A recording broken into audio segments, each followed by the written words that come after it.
High cuties and Banu. ఏం లేదు, ఒక చిన్న డౌట్.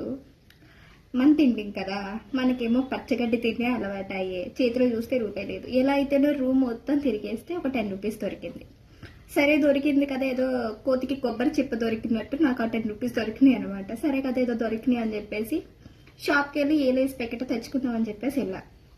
షాప్కి వెళ్ళేసరికి మొత్తం క్రౌడ్ ఉంది.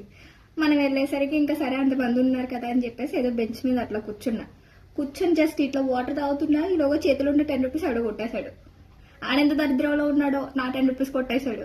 సరే ఏదో కొట్టేశాడు కదా అని చెప్పేసి ఏం చేయాలి, అలా కూర్చొని చూస్తున్నా. ఈలోగా షాప్ ఓనర్ బయటకు వచ్చాడు. షాప్ ఓనర్ బయటకు వచ్చి ఏం కావాలమ్మా అని అడిగాడు. ఏం వద్దండి అన్న. అంటే మరి ఎందుకు వచ్చేది ఒబ్బే అన్నట్టుగా చూశాడు వాడు.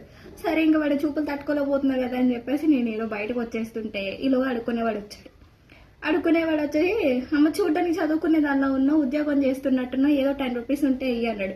మన దగ్గర మరి తెలియదు కదా.